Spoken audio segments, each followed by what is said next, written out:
You're tuning into the Pros of Wisdom podcast by Cold Tea Collective, where we share stories for, by, and about the next generation of the Asian diaspora in North America. My name is Natasha Jung, and I'm your host. This episode is produced with the generous support of TELUS Optic TV's community channel. And in this episode, we sit down with cultural producer Harpo Mander. She is the founder of Its Harpo, a storytelling entity, the producer and host and creator of Brown Girl Guilt podcast, and general manager of 5X Festival, a music and arts festival pushing the boundaries and elevating South Asian youth culture. We chat about her intersectional identities, building community, taking control of the narrative for South Asian youth, and what she hopes to see in the future. You can check out this story and more at coldteacollective.com. And don't forget to subscribe to our podcast newsletter and follow us on social media at Cold Tea Collective for more pearls of wisdom.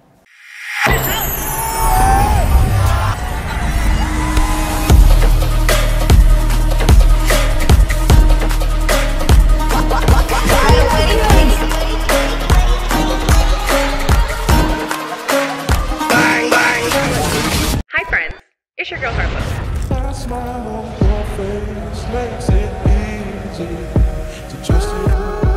Go with the tattoo like I do. Oh yeah, I do. Hi, I'm Natasha Jung, founder and executive producer of Cold Tea Collective. I'm a second-generation born Chinese-Canadian settler of color on the ancestral lands of the Musqueam, Squamish, and Tsleil-Waututh First Nations, also known colonially as Vancouver. And I'm so happy to celebrate with you all today, and actually every day, Asian heritage. Now, part of Cold Tea Collective's mission is to bring stories for, by, and about Asian youth to the forefront, especially untold stories or stories that are still being written. And part of my role is to bring on some very inspiring guests, folks with different intersectional identities and lived experiences. And today, we are speaking with Harpo Mander, General Manager of 5X Festival, creator and host of Brown Girl Guilt podcast, and the person behind the brand and storytelling entity, Its Harpo. Harpo, thank you so much for joining us today on the Pearls of Wisdom podcast for Asian Heritage Month, our special, and with a special focus on Asian youth, just trying to make it while making a difference. And I got to tell you, you certainly fit the bill. I've shared a little bit about you already, but I want to hear from you. How do you identify and how would you describe your different intersectional identities and the work that you do? Well, thank you so much for having me, Natasha. I'm so excited to be here and to have this conversation. When I think about my identity, I think about all the different intersections of myself, and those intersections would be, I am Punjabi, I am, Canadian, I am a brown kid from Surrey, and I'm an amalgamation of so many different cultures and so many different values. I think the intersections of, I'm also a young person, so I have the intersection of youth. I think all the different intersections that make up my identity are equally as vibrant, and they're all unique. And I'm sure we're going to get into all of them here as well. That's right. So thank you for kind of sharing a little bit about that. For those who aren't aware of perhaps the city of Surrey, for example, how would you describe it as a place? And also, how would you describe the people that live and work there? Surrey is, everybody says Surrey is so diverse, but it really is. Like, Surrey is so vibrant. It's full of so many different stories and people who have, just so many different vibrant, diverse, exciting stories. And it's really, it's like the beating heart of BC is what I would say, because there is so much love and talent and creativity and community here, and it's really unfortunate that Surrey gets such a bad rep, and it's represented so negatively, and considered such a dangerous place, because I would say that this is the place that I have found most safety for my expression and my identity. And I've really formed who I am here. And so from the outside looking in, you might not understand Surrey, but for those of us who live here, we know what this place means to us. And we know how crucial Surrey has been in our identity formation. And I love that. And once again, like for those that aren't too familiar, I guess like Surrey actually was not the one of the original kind of like areas of folks of Indian descent to settle in BC, because there was what was called the Punjabi market, right, on Fraser Street. Certainly, still alive and kicking, but I think that in itself has gotten a lot more diversified as well. And just to know that there's just this really growing and thriving community in Surrey for the South Asian community is really wonderful to see. And I bring this up specifically because you've also actually been recognized for the work that you've done and really building up the reputation and adding to the vibrancy of the community. You were named Surrey's top 25 under 25 last year. And so I would love to hear a little bit more about that and the work that you did to get that recognition. Like, how did that make you feel also?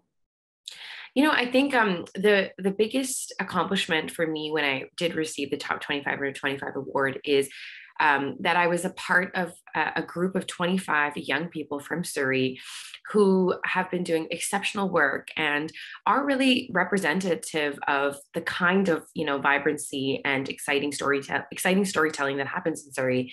So often, the stories that we hear about the youth in Surrey are really negative.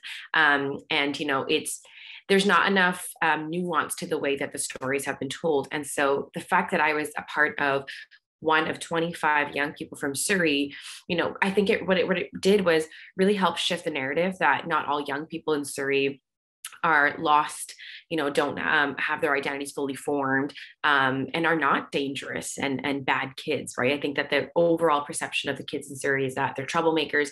And so, it's really wonderful that, I get to not only be a part of that, like collective of people who was really challenging that narrative, but I am also on the other side where I get to help change that narrative and shift that narrative.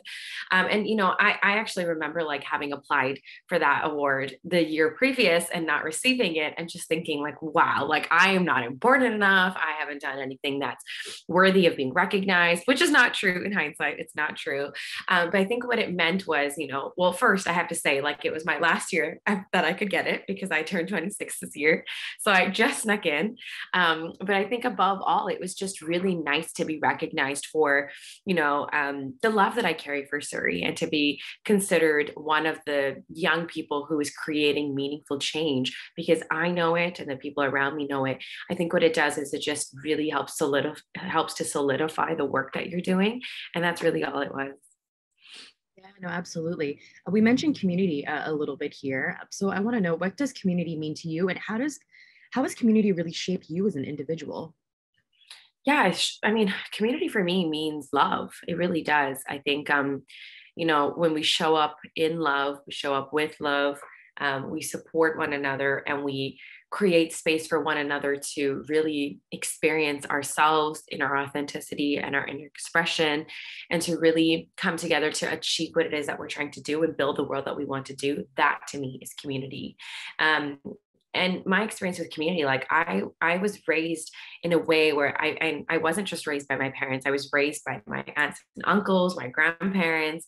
And so even like my upbringing was a very communal upbringing, and so I've learned so many things from so many different people. Like my values are borrowed from, aunts and uncles and other cousins.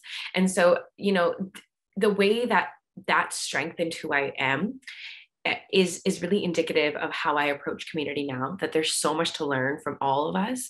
And there's so much that we all have to offer. And we can really lean on one another to build ourselves and to build each other and build the world that we want to live in.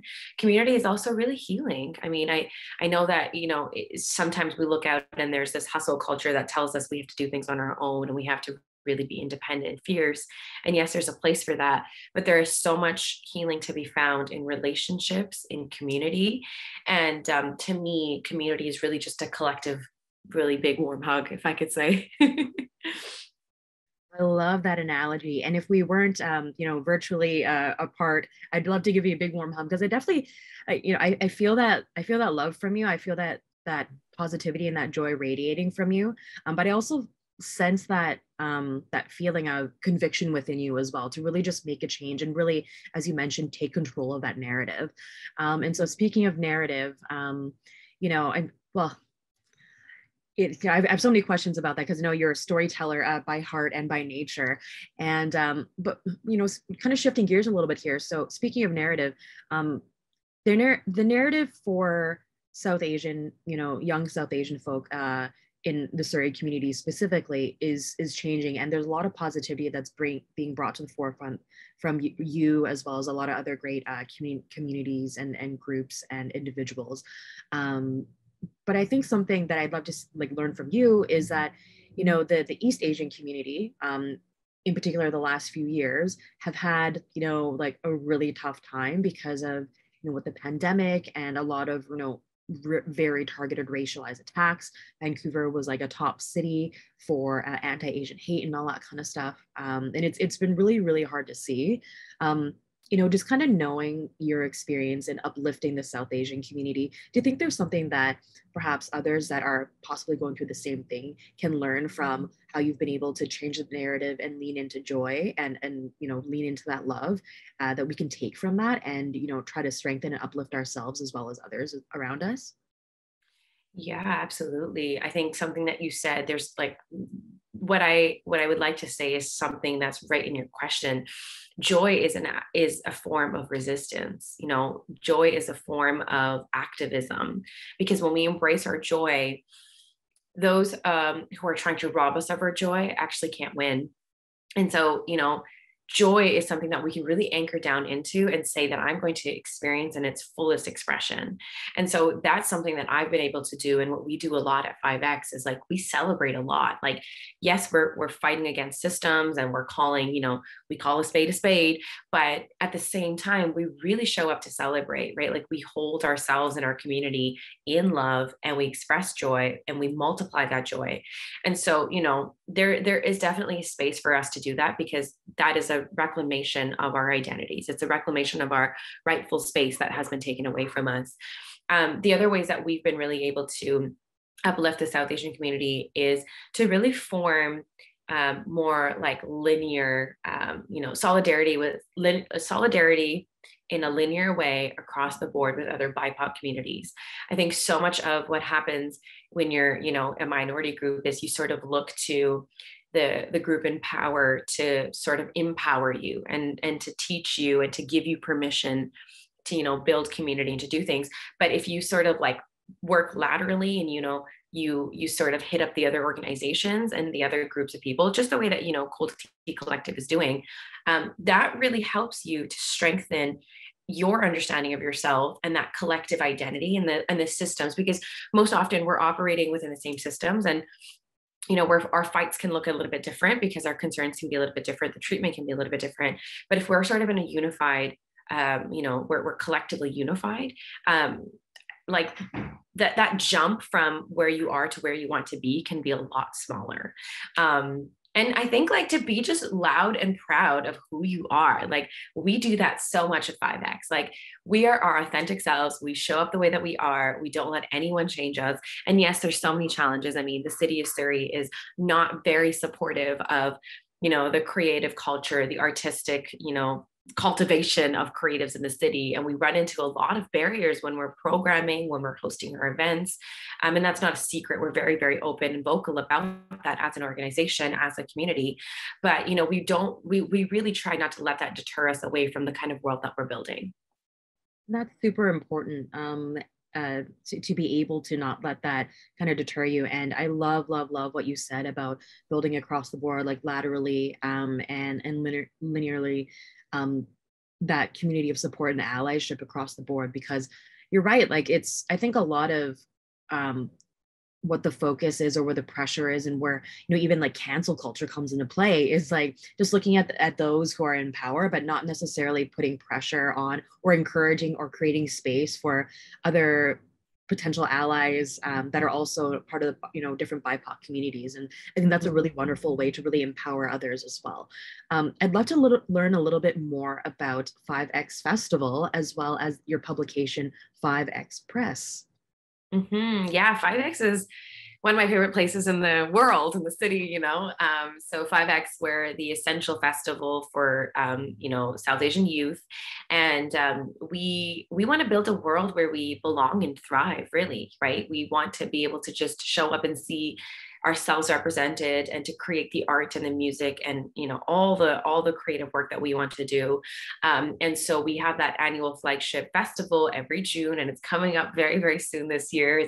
It's our first big festival post-pandemic, but year long, and we're actively, out in the community. I dedicate a lot of time to meeting local artists, like going to their shows, like really showing up for them and creating opportunity. The organization, is really, really keen on putting money into the pockets of artists and creators, and creating opportunity for them. For example, right now, we're hosting the 5X Artist in Residence program, which is sort of like, to our understanding, the first artist in residence program for South Asian creators in Canada. And we have 6 artists, and, we're sort of working with them for a total of 10 weeks and really helping them to, give them money, put money in their pocket for them to do the art that they're doing.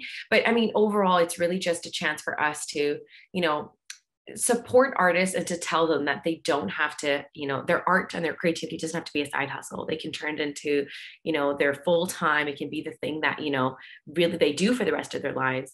And then we also have a year-long online digital magazine called 5Express. And, the essence of 5Express is that it's by us, for us. That's across the board for the organization, but really for 5Express as well, it's by us, for us. And it's, a robust team of many writers.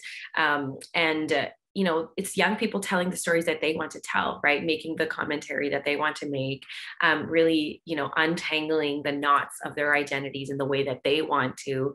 And it's great. Like it's sort of making waves all across, because now we get to read something that, a kid in Surrey wanted to write, a kid in Toronto wanted to write. And the aim is that, a lot of the writers are not necessarily journalism students or journalists by profession. They just have a passion for writing. And so it's nice that we get to also sort of foster and cultivate the writers as well. I love that so much. Similarly, we share that same mantra of, sharing stories for us and by us. And I think there's a lot of power in that. And I think there's also a lot of power too in making more accessible the power to tell stories, and saying that you're not just hiring like trained journalists, or you're not just working with, folks that have, this really large portfolio, for example, because I think that also just kind of speaks to giving power to just everyday lived experiences and giving an opportunity and a platform and a community for young South Asian folk to share that. So we're definitely on the same mission there. I love that. When it comes to storytelling, you also have Brown Girl Guilt podcast, as well as your brand, Its Harpo. How do those two kind of work together, and how are they extensions of who you are as a person? Oh, I love that question. Ooh, extensions of who I am. I mean, you can't really go like too far without realizing that my name is in the brand itself. It's Harpo is something that I started many years ago, and it's sort of finally now sort of coming into alignment and coming into full existence of like what it actually is. And very recently I sort of gave Its Harpo a tagline, and I said it's a multi-pronged storytelling entity, because that's really what it is. I am, such a storyteller at heart. I love telling stories, listening to stories, creating space for stories to just flood in. And I love to do that in so many different mediums. I like to do that by writing them, through video, through audio.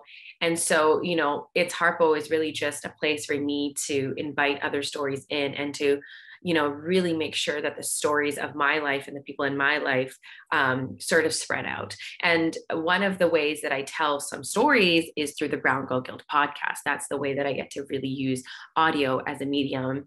And, the Brown Girl Guild podcast is just an archive of some of my softest and spiciest stories. It really speaks to the nuance of, the intersections of my identity, which are brown and girl, and I anchor them down into an emotion that has really been in the driver's seat for a long time in my life, which is guilt. And so in telling these stories and sort of navigating through why these, stories, like the premise of the stories, or like the details of the stories, I'm really able to start to undo that guilt, because for me, guilt has been such a disembodying and disempowering experience for so long that I want to be in the driver's seat of my life now. And I want to inspire everybody else as I'm doing it. You know, my own personal mission is to be so good at being myself that it inspires you to also be yourself. And then what I want to see sort of come about out of all the work that I do is that I want you to experience love, and I want myself to be the vessel through which you experience that love. And so by practicing like crazy vulnerability, like sometimes I cry on the podcast episodes, what I'm doing is really people to come in and to hear and curb the isolation that they might be experiencing in their own experiences, and to really just feel a collective space of healing and community. I think so much of my life I grew up like in two different worlds, and that is, I'm not the only one. There's a lot of folks who are, you know, people of color. We sort of exist in this different space than most people around us. We're sort of like half of this ethnic identity of our parents' culture. And then we're also half of this like Western identity of of the country that we live in, or the culture that we were grown up in. And so, you know, when you're a bicultural hybrid identity where you're like an amalgamation of multiple things, you know, for me growing up, I felt like in some spaces I was too brown, and then in some spaces I was too white. And I never really found a place where I could fully just authentically fit in and just be myself. And so if all I was doing was constantly bumping into resistance of, you know, which parts I can be today and which parts of myself I can't be today, there was no room for like the actual Harpo, like the actual person that I am, to really flourish. And so I wasn't able to ponder over self-love. I wasn't able to practice it because I was so much in translation all the time. And so what I've done now is create this space. And I love to refer to it as third space. And the third space is actually rooted in a lot of post-colonial theory. And the third space is where folks like myself sort of, you know, have found their place. It's a place where you don't really have to translate who you are anymore. You can just sort of anchor down, exist, and produce meaning and culture and really explore yourself without having to translate. And I think in this space is where I've been able to really find my voice. I've been able to practice that radical self-love that you mentioned, and not worry so much about, you know, the complexities of my identity. I get to celebrate those complexities. I love that so much. And I think to your point, though, it takes a lot of work to create that third space for yourself. Because I think a lot of the time, you know, when you're growing up, especially the space, or I guess the cultural safety, or safety to be yourself, psychological safety even, to be yourself, is really, I guess, influenced by those around you and the different communities that you're a part of. And so to be able to know yourself so well and be able to create that like space for you to just be you, is really incredible. So as we kind of come to the end of our conversation here today, asking you a couple of really big questions here, super exciting stuff to look forward to from you, I'm sure. But what do you think it means to be South Asian today? What it means to be South Asian today, I think there's a lot of room for exploration. Like the words exploration, curiosity, and taking up space come to mind. Those are things that might not have been afforded to, you know, someone like me in the past when I was growing up in a very different world. But I think now what it means to be South Asian is to really get curious and to explore yourself, your community, your roots, where you want to go. I think you get to take up a lot more space now as a South Asian in BC, in a way that feels good for you. You know, yes, there's still so much systemic and institutional racism that is really acting as a barrier, but I think that there's so much more language available to us now. And there's, you know, in the past when I was growing up, I didn't actually get to see very many examples of who I could potentially be, and, you know, things that I could do, careers that I could have, people that I could be friends with. But now I think what it's doing is, you know, being South Asian in Canada now, there are a lot more opportunities for you to understand who you are and explore who you are, because a lot of those examples have more visibility now. And so I think that's what it means to be a South Asian in BC and Canada today. Wonderful. And what do you hope it looks like in the future? I hope that we can blue sky, literally, like we can blue sky our identities, we can blue sky what it is that we want to achieve. And I really envision there being like no boxes put around us. Like we get to be whoever we want to be, whatever we want to be in any capacity that we want to be, really. Love that. I really hope that as well for any, any Asian youth that is trying to figure out who they are. I think, if we can kind of remove those boxes, break down those boxes, so to speak, it'll allow for a lot more, I guess, joy and authenticity and happiness ultimately. And I think earlier on in life too. I'd love to know, what are some upcoming projects of yours that we can look forward to? I mean, the podcast happens weekly, so I would love for you all to tune into that. And I've got a few different projects on the go. I'm really excited about starting a video series, just started doing a tester. Nothing that I'm doing under Its Harpo has made its way into video yet, but we're starting. I'm really excited about that. I'm really excited to launch some merch very soon. I get messages all the time of like, I want a Brown Girl Guild t-shirt. And so I'm really, really hoping that, I can do that pretty soon. And then one of the biggest things, that is taking up a lot of time in my life right now is the 5X Festival. And it's happening in June, June 11th till the 17th. It's going to be a mix between Surrey and Vancouver. And, I'm really excited because this is actually going to be my first ever like 5X Festival. I've never been to like the big one. And so, yeah, it's going to be such a beautiful space for creativity and artists. And, like very unique, different, nuanced identities and stories. So you should definitely show up. It's not just a space for South Asians. There's so many things that other people can also come and learn from and gain. So there's that as well. Oh, I'm so looking forward to that. That's super exciting. Just, as things are opening up, I think it's just a great way to celebrate that and celebrate culture and really just have a ton of fun as well. Very quickly, where can people find you and learn more about your work? You can find me on Instagram at Its Harpo. I also have a website, ItsHarpo.com. And if you really wanted to listen to the Brown Girl Guild podcast, you could look it up on any of the streaming platforms. And if you really wanted to, learn more about 5X, you can definitely follow us on Instagram, but you can always send me an email, harpo@vipc.org. We're very receptive and open to, building community across the board. So you can find me in either of those spaces. And that's how I found you. So that's wonderful. Last question here. If you had a pearl of wisdom to share with our audience, what would that be? It would be no rain, no flowers. That is one of my favorite quotes. I have it pinned up on my wall. I just think that, in the same way that flowers need sunshine to thrive and they need sunshine to grow, they also need flowers. And we're like that as well. We're like that as well. We need the rain just as much as we need the sunshine. So that would be my pearl of wisdom. No rain, no flowers. Thank you again to Harpo Mander for sharing her story and the work that she does with us. Be sure to follow her at Its Harpo on Instagram and learn more about her work in making it while making a difference. Thank you also to TELUS Optic TV's community channel and Story Hive for supporting and elevating Asian voices. For more inspiring stories from Asian youth, check out coldteacollective.com and follow us on social media at Cold Tea Collective for more pearls of wisdom.